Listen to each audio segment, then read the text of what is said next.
So welcome everyone to our second Computing Education Research Seminar of 2026. And it's hosted by the Raspberry Pi Foundation. I'm Jane Waite. I'm going to be chairing today's session. And this is the first of our new seminar series. This is our 8th series, which is wild. And now we're focusing on something different. We're still in this area of AI, but we're focusing on applied AI and this idea of teaching about AI across the curriculum.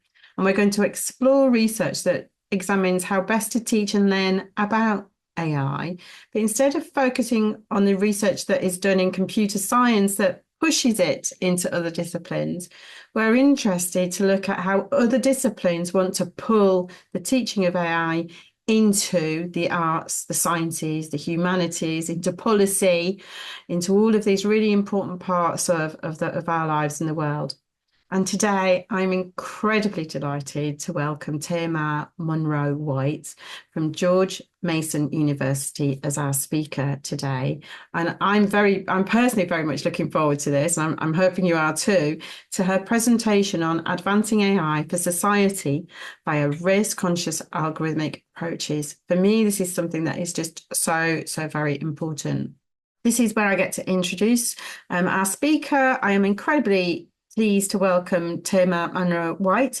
She is an Associate Professor of Artificial Intelligence and Innovation Policy at George Mason University, and also a Senior Advisor for multiple nonprofits and philanthropic organisations on equity in STEM and the AI workforce. Her work focuses on bias mitigation in AI. In today's seminar, Thema will explore how structural race and gender biases are embedded in scientific discourse and large language models, and what this means for us educators and education research.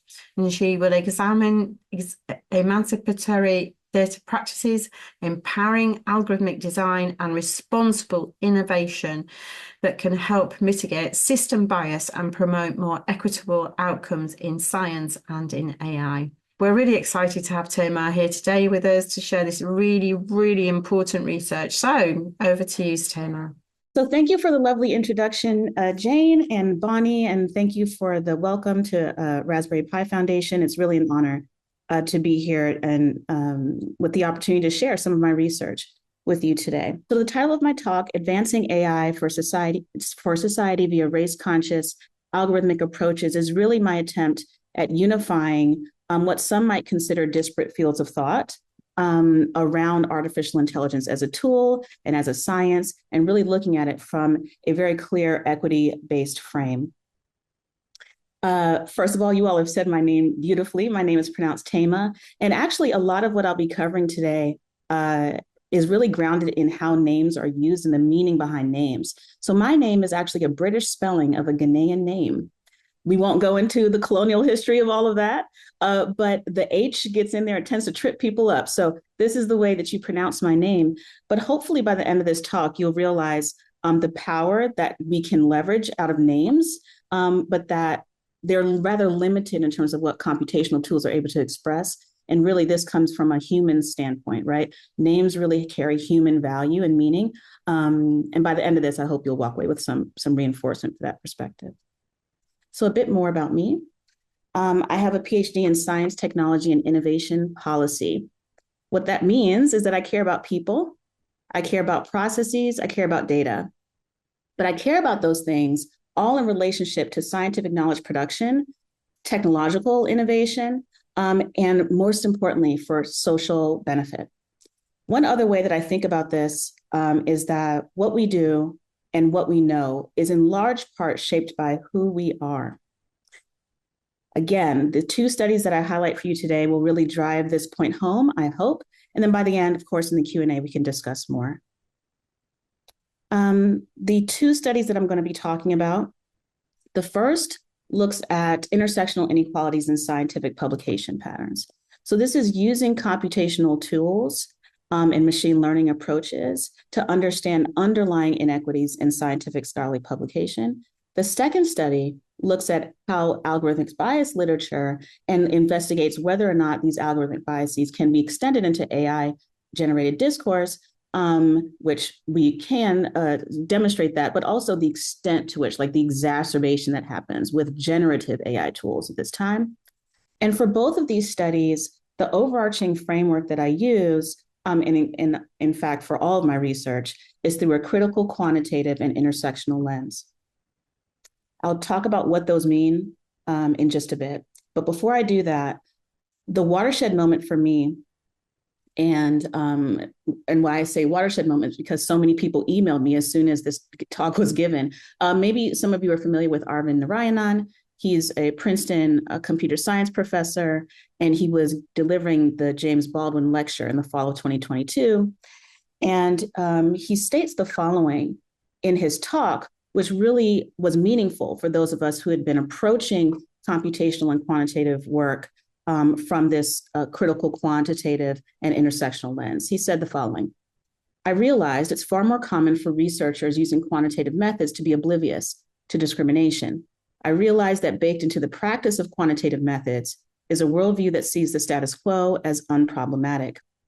I'm not about to conclude that quantitative methods should never be used, but what I do think is that if we actually want to help and not mislead, we need to use these very differently. So I appreciated this. His transcript is publicly available. Please access it if you want to read it. But what he does is situate computational scholarship, quantitative scholarship, reinforcing what, honestly, education researchers have been saying for years, is that we need to take a different approach to quantitative and statistical and computational lenses and how we apply them to our analyses. And so the frameworks that he highlights in his talk are critical quant theory, and he emphasizes perspectives like intersectional lenses. And so these two overarching frameworks have some shared tenets. The first is that they disrupt conceptualizations of quantitative and computational methods as neutral or objective, right? Instead, we locate them within broader socially constructed scientific processes, right? We are scientists, we interact with one another, we exchange ideas, we suppress ideas, we elevate others, right? We're in a whole system, this ecosystem of community, and those power relationships matter, right? Even for computational and quantitative work. The second tenet is that these approaches highlight the impact and significance of race, and in particular, racial ideologies in relationship to quantitative and computational work, right? And so we'll talk a little bit about that in these two studies and how that emerges and can show up. And then finally, they examine systems of power quite explicitly. So the potential for outputs of these systems, scholarly outputs, AI outputs, to disadvantage or advantage particular groups. And you can think about this intersectionally, right? From the intersection of race and gender, but various other characteristics as well, right? And so this combination of tenets is really what drives my work and the lenses that I bring to bear, and that you'll see in these two studies. Here are some resources if you care to dig in deeper to understand more about critical quantitative theory and how that can shape quantitative and computational approaches. So with that, I'll start with the first study. So the motivation for this first study was that we observed broadly that the benefits of science are distributed unevenly. So what does that mean? In healthcare and medical systems, for example, heart attack symptoms in women are understudied and more often misdiagnosed. Black women are 3 times more likely to die from pregnancy-related causes than white women. This is from the US CDC. The effects of COVID vaccines on menstruation were omitted from the first studies. We have algorithms that reduce the number of patients identified for additional care by greater than 50% compared to equally ill white patients. And this is not just a healthcare concern or medical concern. It persists, right? These kinds of biases persist across sectors. In education, we have algorithms that assign grades favoring certain students from private schools, harming students from lower socioeconomic areas.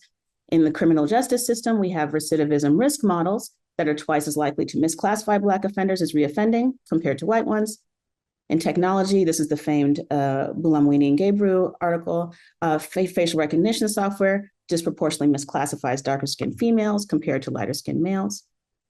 And so what we find is that when a group is understudied by scientists, this has direct consequences on the health and well-being of that population.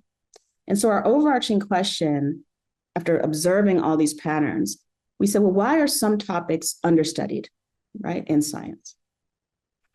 And so this brings us to the first paper. This paper, again, is publicly available. It's called Intersectional Inequalities in Science. And it digs into this exact question. So in addition to the theoretical lens that we use and the prior evidence of motivation, we had a methodological motivation. We observed that there existed ample qualitative and small-scale quantitative evidence of structural racism in academia or scholarly publishing. But what we didn't have is large-scale computational analyses, right? And what large-scale computational lenses have the power to do is to assign a numerical value to groups experiencing marginalization at the population level or at scale. The challenge was when we wanted to look at scholarly discourse, right, scholarly publications, is US bibliometric databases do not have information on authors' self-perceived race. This is a new phenomenon that has picked up, but historically, this has not been the case where we asked authors their race or gender identity. So we pose another question. What if we knew author self-perceived race? Then we could examine the ways in which socially constructed race and gender identities relate to the topic space. So we gathered some data. We were able to obtain US Census records from 2010. So these are individuals who identified, they self-classified by race identity based on family names. We were able to capture about 90% of the US population this way. We had mortgage application data where we were given names. And we also had self-identified race. And then we had scholarly publications over about a 10-year time period from 2008 to 2019. About 5.5 million articles, 1.5 million authors, and we're able to identify distinct family and given names from this population.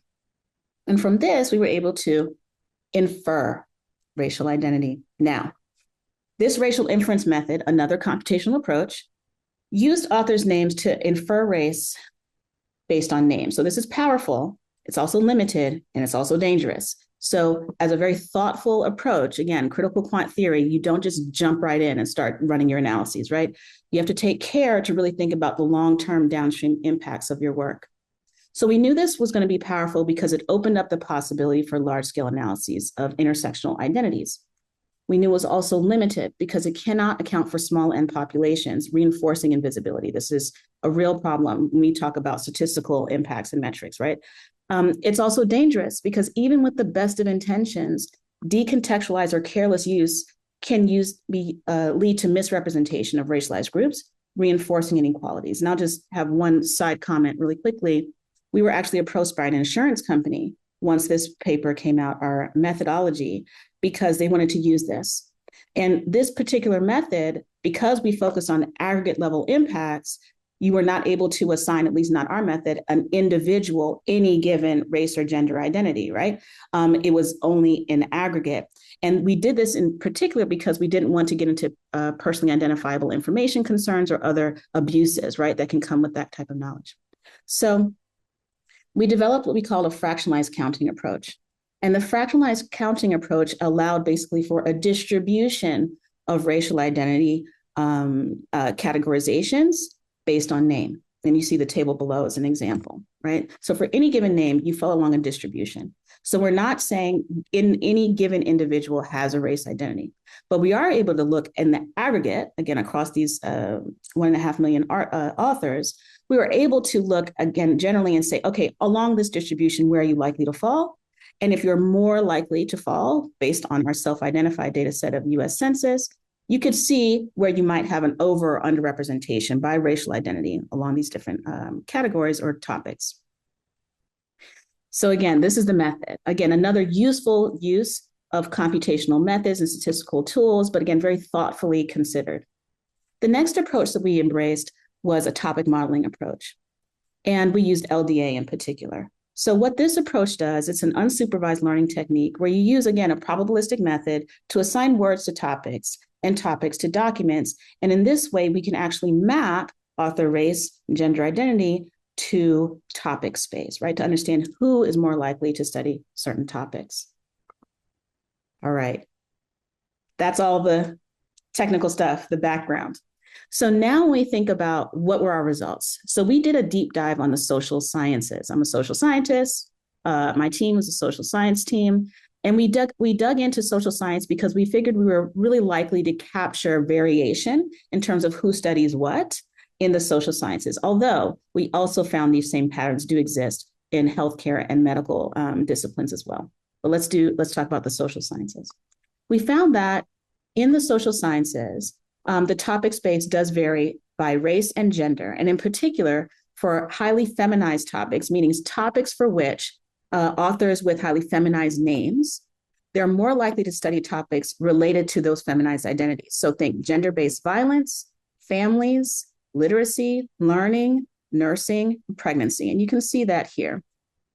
Maybe you all can see my arrow, I'm not sure. But if you look in the upper, right, along the y-axis, towards the upper end of the y-axis, you can see these terms clustering in those areas, right? So those are the feminized topics. We also find that topics are highly racialized. So for any given racial group, so say Black authors, again, this is the United States, they're more likely to study racial discrimination, African American, racial disparities, Africa, you can see this over here, right? And then for our Latinx authors, we're more likely to study immigrant, racial discrimination, language. For our Asian authors, we see a higher concentration of consumer, firms, and stocks. And for our white authors, we're more likely to see LGBT, political identity, religion, US communities. So again, who we are as scholars shapes what knowledge we produce. We also wanted to explore, okay, we know that there's a relationship between topics and authors. Okay, we see some signal there, but does this explain citation gaps? We knew that there were differences in terms of who gets cited. You might have heard a little bit about citation justice literature and advocacy effects there, where we're trying to say, okay, listen, it's important to cite minoritized authors. And we looked at the data and we analyzed it, and we found that sorting topics by their average citations, right? So even in topics that are more highly cited or more lowly cited, we know overall, right, there's variation there, that we find gross patterns of inequalities, meaning men are more cited in both highly cited and low cited topics. This is matching on topics, right, where they're studying the same exact topics, but men are more cited, right? They share the same characteristics. So we find both an inter-topic and intra-topic bias in scientific knowledge production. And of course, within these genders, we find that Latinx and Black women are least likely to be cited among women, right? And similarly, Latinx men are the least likely to be cited among the males. So again, there's various levels of this inequality, and intersectional lenses really do capture most of that. So what would happen, and this is thanks to a reviewer, what would happen if the proportion of authors by race and gender matched that of the US Census? Let's imagine that we had parity. If we had parity and we assumed constant productivity, we would know more about nursing, we would have more knowledge around social work, and we would have more knowledge around public health. We would also have less knowledge, because everything is relative, right? Engineering, physics, and math. But you got to remember, this is pre-COVID. This was 2008 to 2019 data. Imagine having more knowledge about public health leading into COVID-19. So these have material impacts. You can imagine, right? What knowledge gets produced and by whom actually really does matter for the world. It's not just an individual scientific productivity story. We also saw these similar patterns for health. And if we were able to identify or have parity in terms of publication patterns around health, we would see increases in understanding of Latinx population, racial disparities, discrimination, while topics related to health costs and tobacco would decrease the most. So overall, this paints a picture, but then we can think about other factors. Other factors are institutional affiliation. So in addition to looking at how scientific knowledge gets produced and who shapes what knowledge gets produced, we also looked at institutional affiliation. At the time, I was at a small liberal arts college in Northwest Georgia, and I felt this pressure very real. It was very real pressure, right? The teaching load, the burden, the expectations that are placed on faculty at small liberal arts colleges or mission-driven institutions are really disproportionate in favor of service and teaching compared to research. So we said, okay, well, what impact could that have in addition to the factors we've already identified? And what we found is that for mission-driven institutions like a Howard University, I'm a Howard graduate, so hence the name, Howard University, which is an HBCU, a historically Black college and university in the United States, you're more likely to have authors publishing on topics related to the author profile of those of the broad strokes of those minoritized identities. So, for example, if I'm a Black woman and I'm a faculty at Howard, I'm more likely to study topics that are direct importance to Black women generally, right, across the country.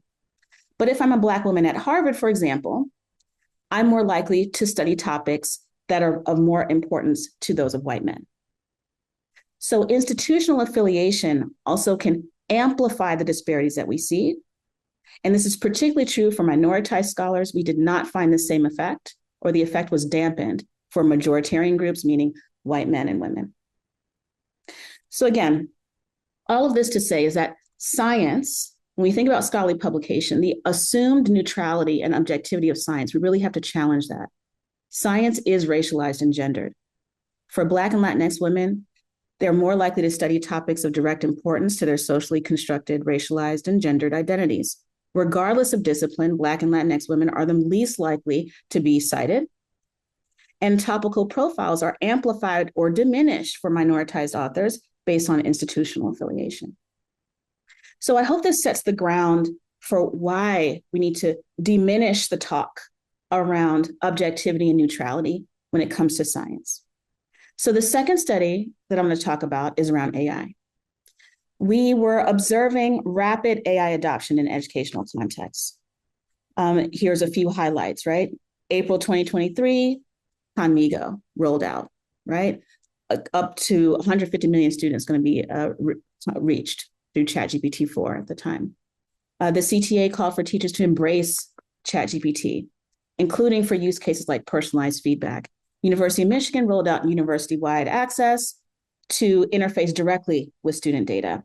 OpenAI launched the first university partnership with Arizona State with the aim of building personal AI tutors for all students. And California State University announced a landmark initiative to become the nation's first largest AI-powered university system, reaching 460,000 students and 63,000 staff. And the list goes on. And we knew that AI-assisted writing was a top use case, right? Creative writing, role play, right? ChatGPT updated at the time was like, okay, write a story. Let's help you along all these dimensions, right? But we also, as already we talked about before, we know that there's the algorithmic harms literature was robust. And I'm not going to repeat these, but there's some of what we already discussed before.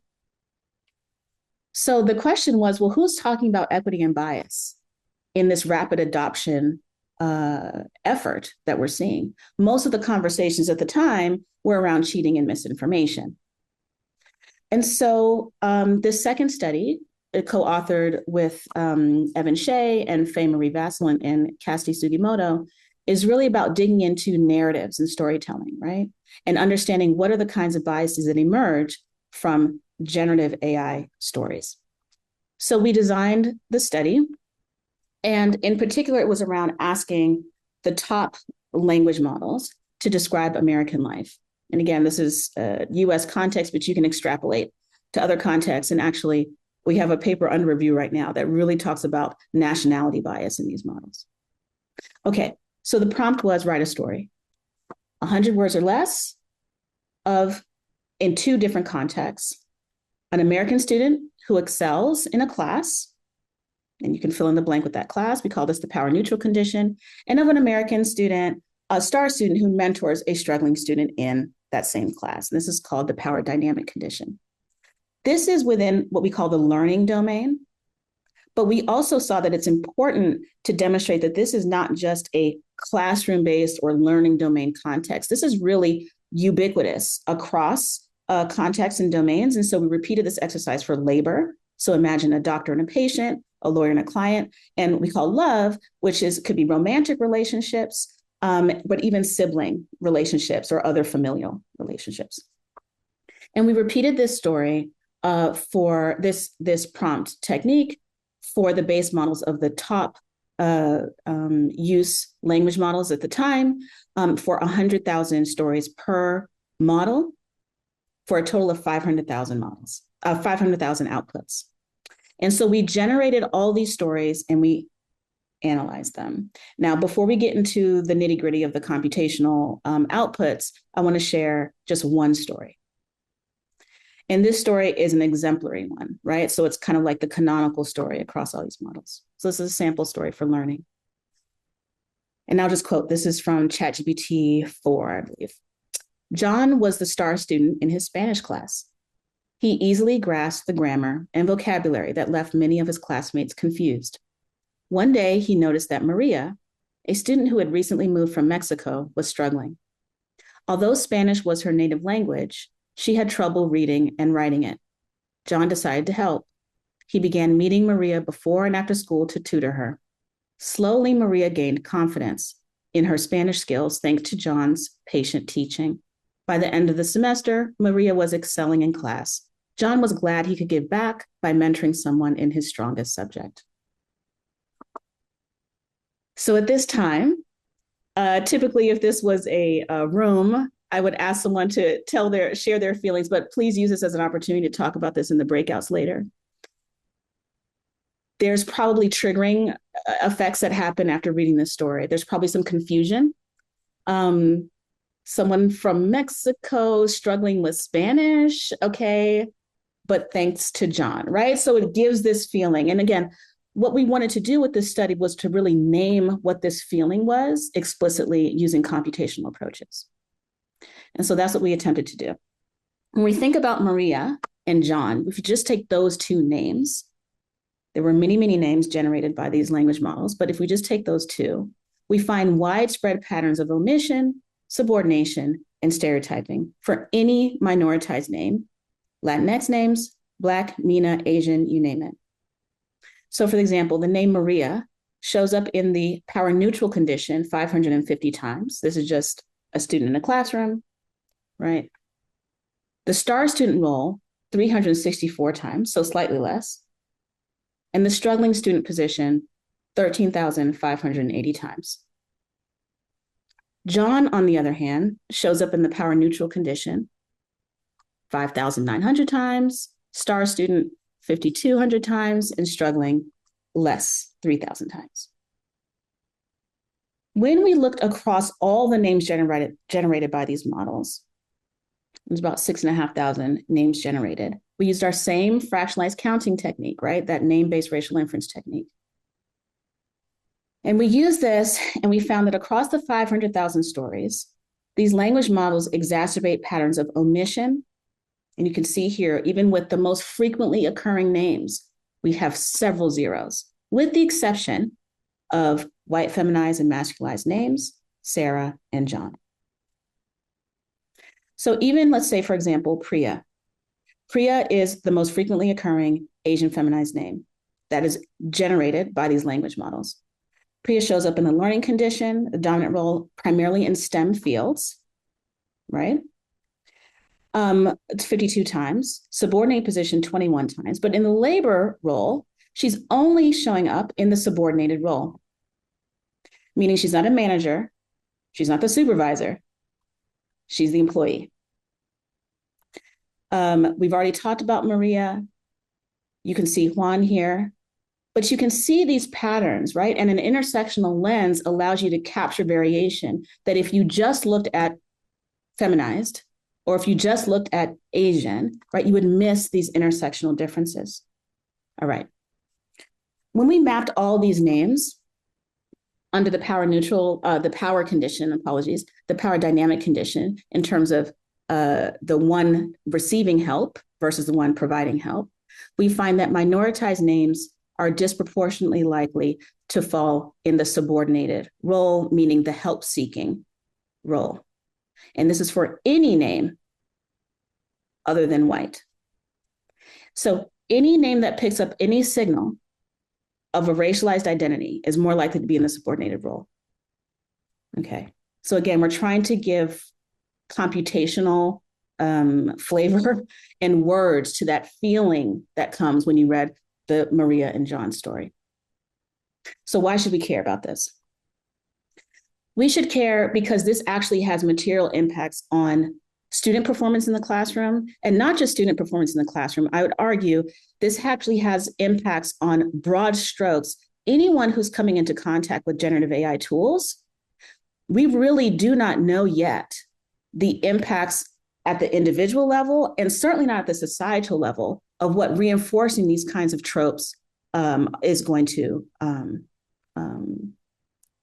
engender in the world. So we produced another study where we really dug into the stereotyping. So we find harms of subordination among Latin portrayals as struggling students. Here's another story from ChatGPT 3.5 of Carlos, who's also an immigrant, again, struggling with English, with Sarah helping out. In ChatGPT 4, we find harms of stereotyping for Middle East North African portrayals. This is a professional foreigner perspective. And also this odd introduction of the term cantankerous, Ahmed. We don't have time to go through all the stories, but I encourage you to read the paper. I had to look up what cantankerous means, right? No one likes you, basically what it means.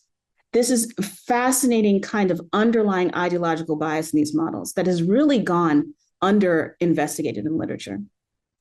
So these examples, and we can go on, help-seeking behavior. Here's Jamal, father of 3, lost his job, struggled to feed his family. These are the kinds of stories that are normal and kind of the baseline for these generative AI tools. Here's Priya, again, model minority stereotype, but as an employee, right? Not a leader.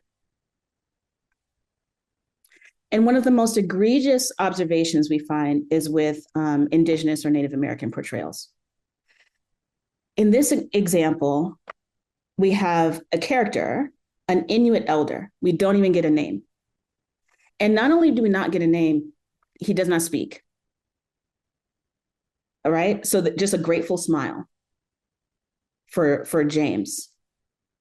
So these are powerful ideological biases that exist as baseline across these models. And again, because the research on actual human beings in classrooms, in different environments is really nascent, we don't have enough. We can only assume, given historical knowledge, the kinds of impacts that this would have, not just on students, but on entire communities, and certainly workers or other people who, and writers, creatives, who are using these tools to guide them, right, in their writing or in their scholarship. So, and in particular for educational context, we know that this can also directly impact student performance. If you're familiar with the stereotype threat literature, being exposed to these kinds of stories can actually impact assessment performance, right? So for example, Asian women who have been exposed to Asian identity cues are more likely to perform better on math. But when they're faced with their Asian identity in response to written assessments, their performance decreases. Yes, so we have to pay attention. They are these stereotyping cues or signals have material impact on performance. So generative AI. Generative AI is racialized and gendered. Minoritized identities are more likely to be underrepresented or omitted in AI-generated stories. When minoritized identities are portrayed, they're more likely to be subordinated or stereotyped. And then regardless of domain, learning, labor, or love, the most prevalent stereotype across the board is that of white saviorism. So what can we do? I wanted to close with something maybe like solution focused because it can feel a little dismal. But this is just my response, right? This is one approach. There's a paper I wrote on emancipatory data science. So we're going to talk about what emancipatory perspectives might be able to offer when you're faced with these kinds of what might feel insurmountable obstacles. But I'm going to lean in on one of the authors of the texts that were uplifted by our first, the first set of quotes by Arvind Narayanan in his Baldwin lecture of Tukufu Zuberi. So he says that the key for critical quantitative scholars is to keep in mind the following, that scientists have long used race as a variable in their analyses. And the history of this process is marred by patent ideological commitments to racial inferiority and superiority. And even though the method of collecting data became more and more scientific, this is what we're so impressed with, right? With big data and large-scale computational analyses. The issue of race, however, became more and more ideological. So our sampling methods improved, while the analytical process itself was clouded by this racialized ideology. So we have to keep that at the forefront of our minds. One solution, my co-author and I developed this protocol. It's called the Wells Du Bois Protocol. If you know, Ida B. Wells and W.E.B. Du Bois. Feel free to look at the article to dig into those brilliant scholars. But this approach, this protocol approach is modeled after the Bechdel-Wallace test. And so some of you might be familiar with this. If not, very quickly, the Bechdel-Wallace test was developed for film to identify and highlight the paucity of examples in which two lead women who have names are talking to each other about someone other than a man. That's the rule. And so based on that generalized, framework and the checklist manifesto in healthcare, which is known for basically saving countless lives from a just very simple checklist review, we developed this protocol. And this protocol is designed to assist with bias mitigation strategies, right? For the types of harms that we saw, right? The algorithmic harms and statistical harms that we saw, promoting transparency when mitigation is not possible. So it starts with a recognition that if you have inadequate data, how to behave and actually interpret and analyze your findings. Tendentious data, right? So when your data reflects social biases back to you, right? What to do in those conditions. Identifying harms of identity proxy, think zip codes or other factors that serve as proxies for racialized race characteristics and others. Harms of subpopulation difference, think global versus local performance, right? Just because a model works globally does not mean it will work the same locally. Misfit models, where you're optimizing your algorithms for the wrong type of error, right? So think the various types of error that we find. Human intent, elevating doing no harm approaches, and then harms of ignorance, right? Harms of ignorance is when you don't know, recognize that you don't know, but you need to lead with minoritized and marginalized voices in your work.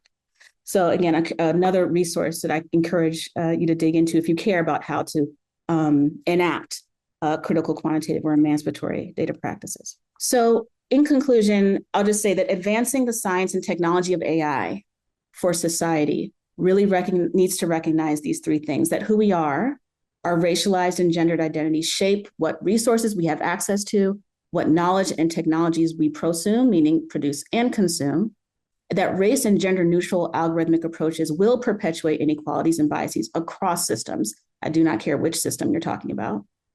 And a failure to recognize the value of race conscious framings in quantitative and computational research and subsequent failure to take action to remedy these disparities is really a failure to science, technology, and society. And with that, thank you very much. I just want to say a huge thank you to Thema. It was an absolutely wonderful presentation, really thought-provoking and really, really important. So a round of applause. Please fill in your attendee survey. Bonnie has shared the link. Your feedback is absolutely invaluable in terms of helping us improve the seminars.